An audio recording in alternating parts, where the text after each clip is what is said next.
They will be. The County Commission now back in session.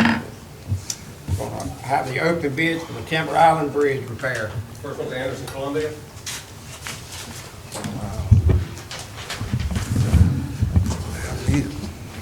Yeah. Okay, you do, all right. I think so. Clay helped me out yesterday. All right. I'm sorry, this is There it is, right there. Total base bid. 47,900. Yeah, 47,900. And they should have, I don't know. and do we, here's the bid bond. So they have bid bond and they have 47,900 as the base bid. 47.9. That's one.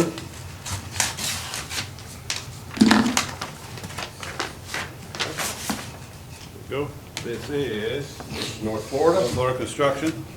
They're Clarksville, Florida Commissioners. And their base bid is 27,856. 27,856. And here's their bid bond. A lot of different. So those are the only two bids. We recommend you turn over to the engineers for review and recommendation. So move, make a motion to turn it over to the. Second. Have a motion second on the floor to turn the bids over. All in favor? Aye. All opposed? Motion carries. I got it. Okay.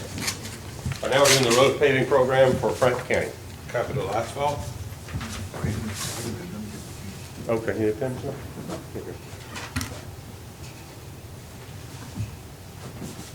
I will say this is your county road paving program. This represents the ad valorem tax dollars. I'm sorry, not ad valorem, your sales tax money going to road paving. Okay, This is your first local road paving program in 7 years. Yeah, it's been a long time. So for this one is, since I don't have the copy, this is Capital Asphalt. Capital Asphalt. Yes, Capital Asphalt. Okay, their base. They have a Tallahassee. Their base bid is $2,428,423.50. $2,428,423.50. I'm sure we have a bid bond here somewhere. Looks like there's a bid bond here. Okay. Ready? Yep. C.W. Roberts. Okay, C.W. Roberts. And their bid bond's on the top, so we got that out of the way.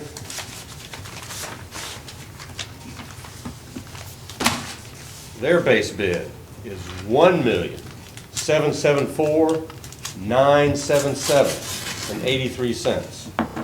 $1,774,977.83. I will tell you, they have an addendum here about thermoplast, but they don't have any costs associated with it, so I'm not sure That's for the striping. that's for though. striping, That that's would be correct, for that's striping. striping. So I don't know. GST. GAC, third one.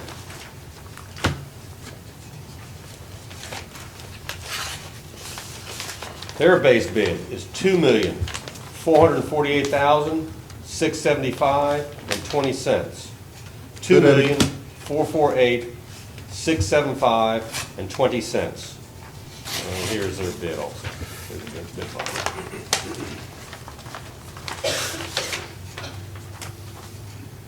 Peavy and Sons out of Havana, Florida. Here's their bid bond on top.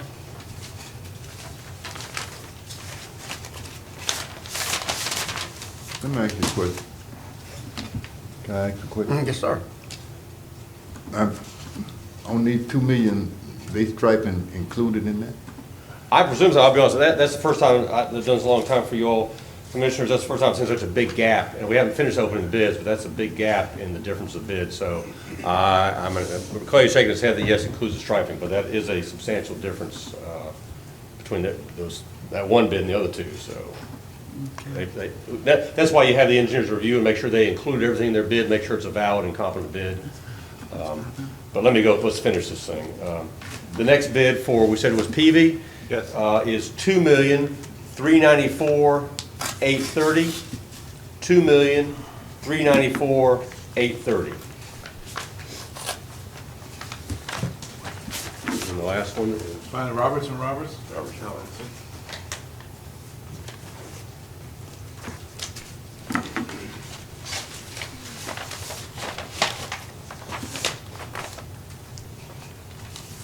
Here's the bid bond. And this is their bid. 1,783,361 and 75 cents.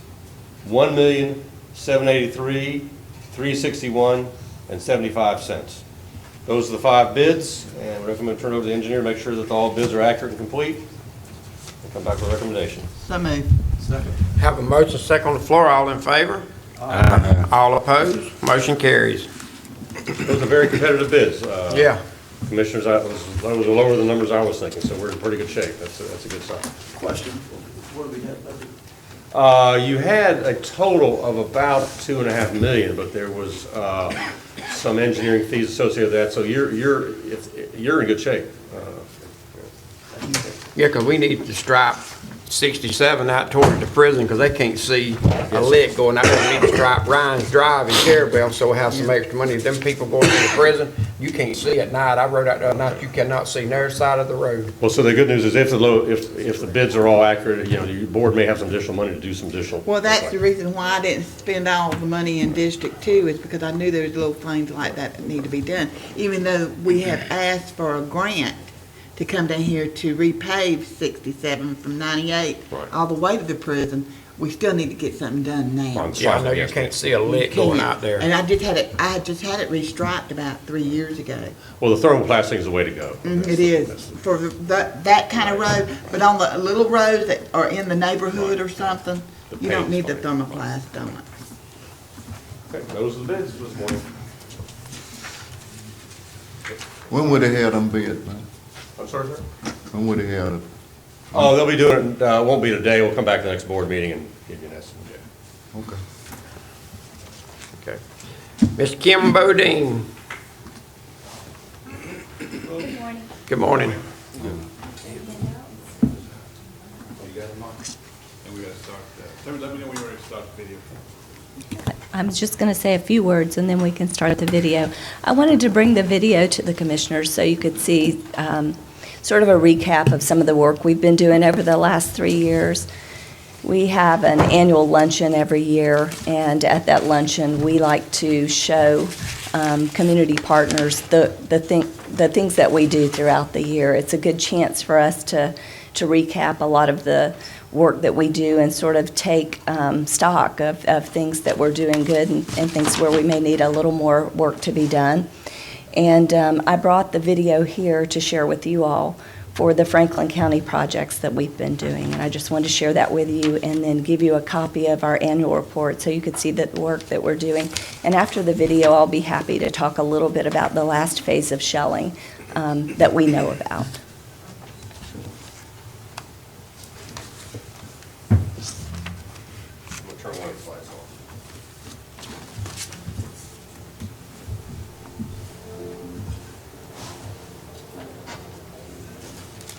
The importance of providing this training is to give folks an alternative to dependency on the Bay. It's been obvious since at least 2012 that for a variety of reasons, livelihood, employment from Bay-related occupations has been on the decline. People aren't able to make the same amount of money. They're not able to support their families. They're not able to stay in their homes if they're only depending on the same thing that they've done for a number of years. So with that in mind, we came in and said, let's find opportunities that we can train you for so that you can find employment. Well, I was trying to look for a job, you know, off the water. I've got 3 kids, so I was trying to make a little more money to support them. And I had friends come to me and saying that they were, you know, giving the GED program out. And I figured that that was the next best step I could make. And that's what I started doing. Well, I think that it is an opportunity for someone like Brandon to gain experience and then hopefully take that experience, get his GED along the way, and then go out and get a job possibly in the county or in a business where he can utilize the skills that he's gained and move forward and have a productive career. And then hopefully he can get a pension out of that or have some longevity where he can support his family. My experience with the GED classes is when I first started out, I didn't know much at all. I quit school in the 9th grade, and when I started back doing the GED program, I was kind of scared at first, but it wasn't like they were my employees or they treated me like family, and I really felt special there. Once the Bay self-destructed, there were no more jobs available. The money wasn't there, so Career Source offered me the opportunity to go to school and participate in the program. And so I chose the HVAC refrigeration program at Lively Technical School. And I've been going there since August of last year. I will complete my 3rd semester this year, and I really like the program. Before I started the training program, I was waitressing part-time and then oystering full-time. I'd oyster during the day and then waitress at night. My future looks really great. Thanks to the Career Source Center, I'm back in school, and my 5-year plan is when I finish school, I want to go to North Dakota, get on the pipelines up there, buy me a house down here. I chose welding because when I was younger, I used to watch people weld that I knew, and it always looked really cool. And I thought, you know, it sounds better than CDLs or HVAC. It sounds funner, looks funner. It looked really interesting. I like the fact that you can build stuff out of metal, and it's pretty permanent. And then once I got in it, I loved it. The last 6-7 years, I've been working at a seafood house, dealing with oysters, loading trucks, running forklifts, and it just kind of fell through, and not having an education really hurt me. So I'm trying to go get my GED, better myself. Yeah, the GED program, it's 4 parts, and there's language, science, math, and social studies. And I've passed my language arts part, and I'm about to take my social studies, and then maybe I can hurry up and get my other 2 so I can get a better job. Now I'm working with the Department of Corrections and up at Howards Creek.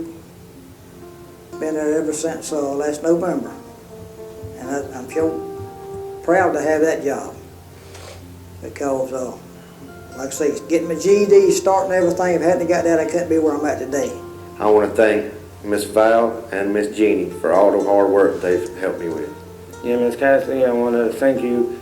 I've been trying to get in this program, and you've worked really hard to get me in, and you dedicated to get me in, and you did, and I want to thank you very much. Yeah, I'd like to thank everybody from the very start, from when I first got in the program out here at the workforce, for helping me get my GED. Miss Jeannie Nichols was my teacher. Miss Valentina Webb was my caseworker. And I would like to thank everybody from the front desk to going to school over at Gulf Coast, getting the job I got to today. I'm appreciative of all of them. In addition to the training program that we've offered under the fishery failure in Franklin County, we've also had a shelling program in operation. And since November of last year, we've assisted almost 300 people who lost their livelihood due to the failure of the bay. These are mostly oystermen and oysterwomen. And they've been going out about 3 days a week, placing shell on devastated oyster bars in an effort to bring the bay back and help restore the bay. We have to date shelled 91 acres, so there's been a lot of oyster shell placed on the bars there. And we believe in hand shelling by the people who were displaced by the disaster, because not only does it restore the bay, which is a huge concern for everyone, but it helps restore the economy of Franklin County and the personal economies of the people who are doing the work, who, through no fault of their own, lost their livelihood. And so we'll continue to work there, for years to come, as long as we have funding and as long as that's a county in our region. That is what we should be doing. We're public servants, and we're there to serve the people in Franklin County.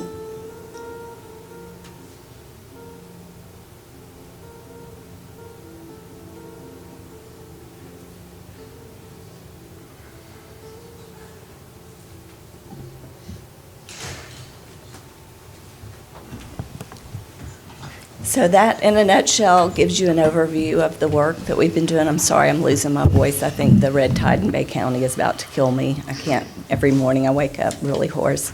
I want to introduce Lee Elzey. He was the star there at the beginning, and he is the Director of Operations, and he oversees the operations here in Franklin County.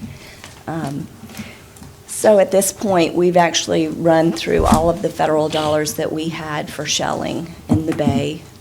DAX approached us. Actually, I approached them after I came to you at the last county commission meeting that I attended to see if there were any more dollars available for shelling. And actually, I was very surprised that they said there were. They said they had about $500,000 that they could use for that purpose. And I think now the total that they've said is $560,000. So as we started discussions, they wanted to go out and rebid prices and try to renegotiate rates on everything that was in the contract, really in an effort to provide more days of shelling is how they explained it to us. So for the items that we were responsible for negotiating, such as the material mover and the rate with the city of Apalachicola, who pays all of the vendors on this project, and we have about 200 people a week who work it, so there's 200 checks cut every week. We did go back and try to renegotiate rates. The city could not decrease their rate. They felt like it took the 5% that they get for all of the extra work that they put into the project. Our material mover did agree to reduce his rate as long as he was just putting shell on the boat from the site where the shelling was going to occur. In the past, his rate had been higher because the volume of shell we were moving in a day was 400 cubic yards. It's quite a bit of shell. And some of the sites that we were using didn't have very wide clearance. To get that much shell in would have been to block off Highway 98 for probably several hours with flagmen to be able to get the shell down where it needed to be all at one time. So we had to store the shell off-site and then bring it in as we needed it on a daily basis. So we have been able to reduce those rates, provided that DAX moves all the shell that they have at their current site down by the bridge, and we can use that site and just load every bit of shell from there onto the boats. The other rate that they wanted renegotiated was with the oystermen. We had been using a rate of $62.50 per trip per person, and on each boat there's 2 cubic yards of shell, 1 cubic yard per person to dump off the boat, and each person on the boat would get $62.50 per trip. At 2 trips, that's $125 per day for the people on the boat. We really came to that rate because the last contract that DAX had with the city was for everything moved at $62.50 a cubic yard. And then the rate that DAX had used prior to that was $55 per trip. So we felt like we were in the right range, but they ask that the oystermen and women consider $48 per trip per person. And so I think the Seafood Workers Association held a meeting and agreed to that. They countered with an offer of $50 per trip. And I believe that DAX is going to accept that offer. They haven't committed formally to that in writing to us or them, but I believe they're strongly considering that offer. So it is a result of a loss of about $25 a day per person in terms of the oystermen and oysterwomen. And at the amount of money we have and the amount of shell that needs to be purchased, we're probably looking at another stint of shelling to start early in December, and that will run somewhere between 15 and 18 days, depending on how many people show up to shell every day. We usually cap it off at 100 boats on the water at a time, because that's really about all we can supervise safely at one time. So I'd be happy to try to answer any questions you might have about future shelling. I will tell you that our Commerce grant, we have enough dollars to continue the GED training and the other training that we've been doing for about another year and a half.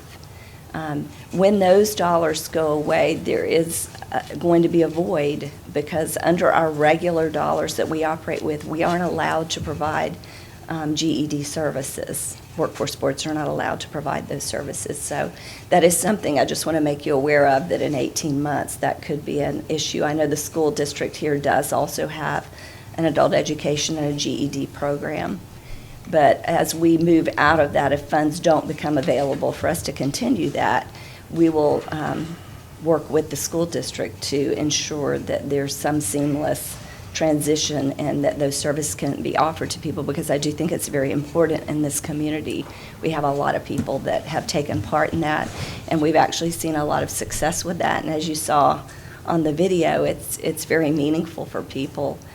We've had some people who came in at the second grade level, and I mean, some of the comments they made were, it's nice to be able to go in a restaurant and actually read the menu.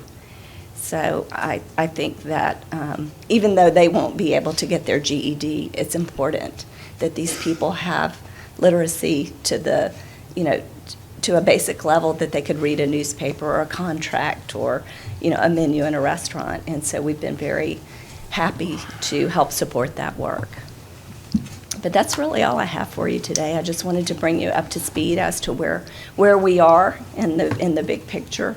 And of course, we're happy if they come back with shelling dollars to help out with that again. That's certainly up to the commissioners and up to the other partners. But at this point, it looks like through December will be the end of the shelling dollars that we're aware of. Anyone have any questions? Kim, let me ask you something. Are you still gonna, on the shelling program, are they still gonna allow 2 trips a day or 2 loads a day? All the scenarios that we have sent them have involved 2 trips per day. Because if they don't have anything, if they have anything less than 2 trips, it's not gonna pay them to even do it. Exactly. Because of fuel costs and stuff. I agree. Okay. We're not sure how many days per week either. It could be 1 day a week, it could be 2 days per week. That really is, since it's DAC's money, it's really their decision to make. And we'll comply with what the decisions that they make. But all of our scenarios to them have included 2 trips per day, because it really is difficult once you get your boat there and trailer it and all the things they have to do and pay for fuel to make $50 worth it. Yeah, they wouldn't make it 25. Yes, sir. Question. I noticed you had an HVAC program. Do you have other construction related programs? Well, actually, we fund the training, the tuition for people to go into those programs, and there's a list of demand occupations that we go by, and that's based on their chance of being hired in that field in this area. But we have welding, HVAC, I think plumbing may be on there, certainly any of the allied health programs, although a lot of people, that's a tougher field to get into in terms of the schooling for it. But we use a demand occupation list and try to help guide people into occupations where they have the best chance of getting hired here for the investment that's being made in their education. Anyone have any questions? Thank you. Thank you. Have Dewberry?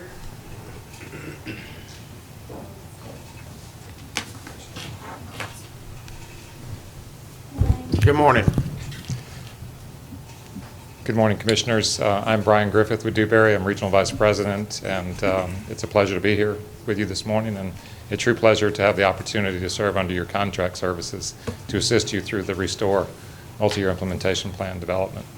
I'm going to spend about 15 minutes, as you've allocated on the agenda, to take you through just a quick snapshot of what we will be repeatedly coming back to the board to demonstrate progress on. We have a 6-step approach that we use in this exercise to match Treasury's requirements and to ultimately assist you in ensuring that you come out of the back end of this with all of the possibilities that you possibly can, moving the county forward with these resources that are highly unique, as you're well aware.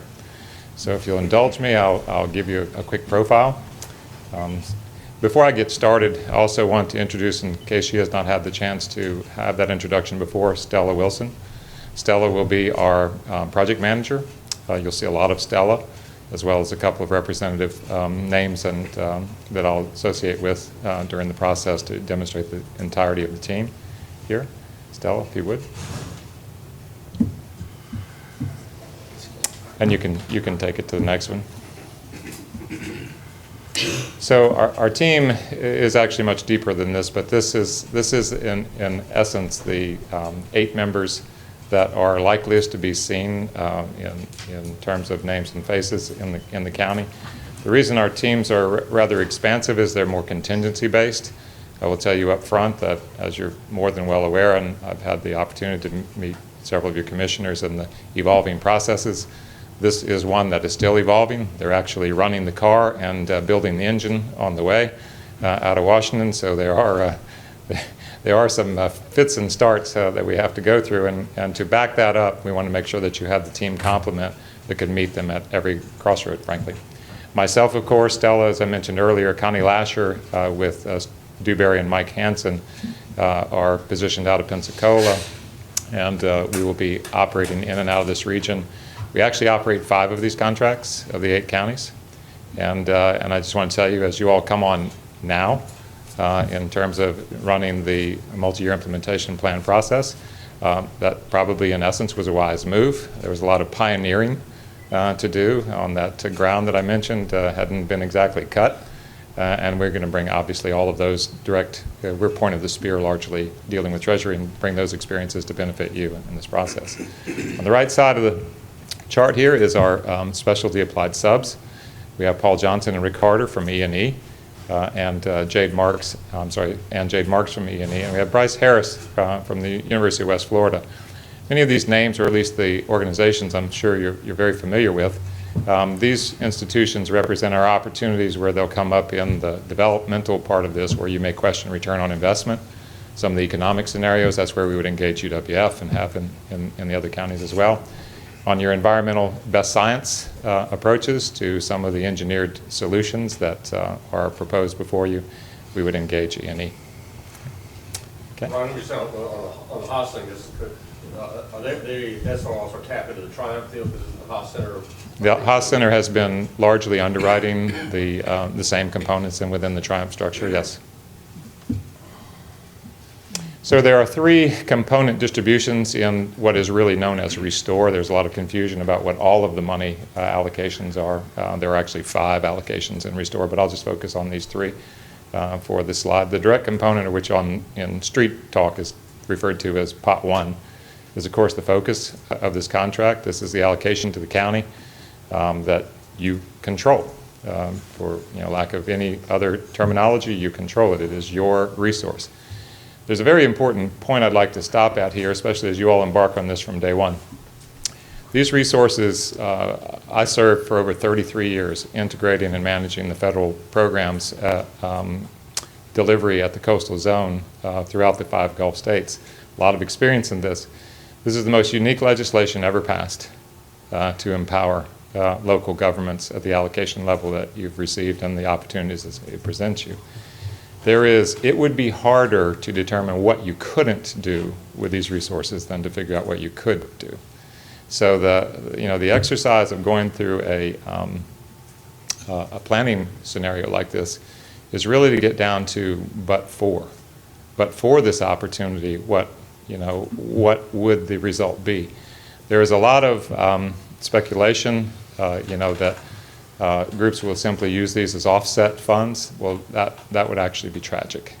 Just basically generalizing the funds in the funding stream, that would lose their effect, their capacity.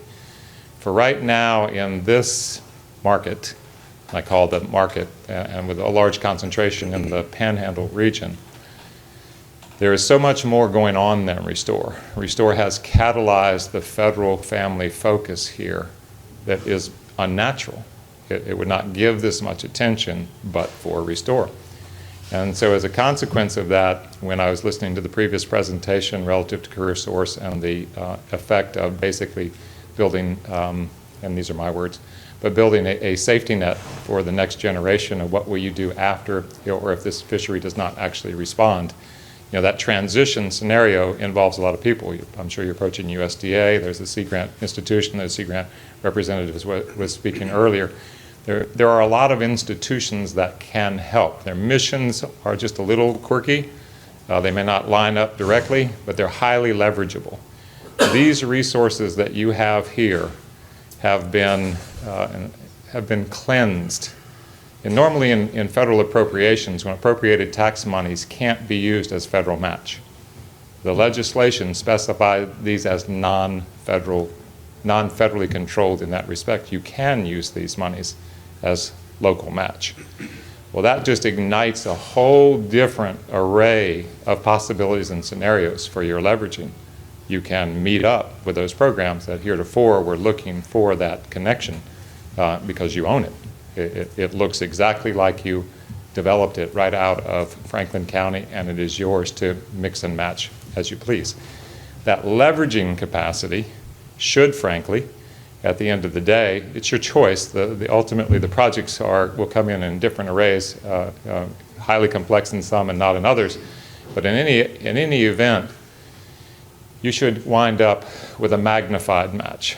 The value of your money should be, frankly, not less than twice the value of your allocation from Restore, because you should be able to pull those program institutions in, the replanting or the reshelling scenario, the ability to enhance or expand your GED programs.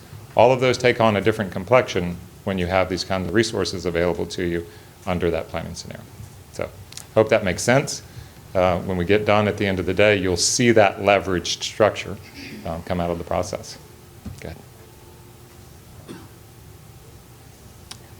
These are just playing back your numbers to you. I think you're more than well aware of them. Why don't you go to the next slide? Of course, what we're dealing with here is $23 million in the final consent decree. It's been moved forward for finalization at the governmental level with BP.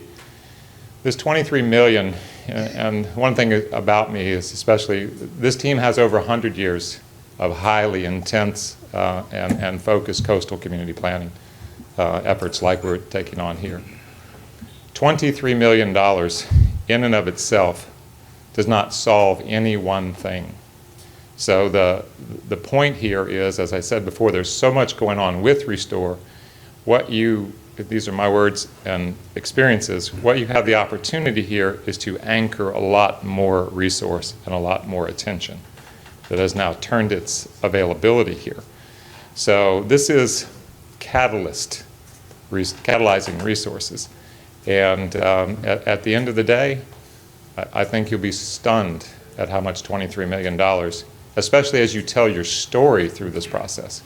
Your story for the county is going to be updated in the multi-year implementation plan. It should tell the story of Franklin County's needs across a wide and diverse array of areas. You may not be in a position at the end of just using this amount of money to tackle one of those, but the subsequent sidebar to that is that should also establish a strategy for how to go after those resources that are available from other avenues. It's still your story. And as a consequence, should invite and will invite a lot of advancement in that regard. Okay. Brian, let me just stop there. The $23 million, though, is not a lump sum that we're going to get. Under no circumstances be distributed over 15 years. Right. But since you bring that up, I mean, that is the actual physics of the program, but it also points out that, I told you there's a lot more going on here. So for 15 years, that same 15-year scenario, that compact of federal agencies that have a mission responsibility here are going to be focused here. So there's ways of using that highly to your advantage, the fact that it carries on that long. Okay. So the payout is over 15 years? Yes, sir.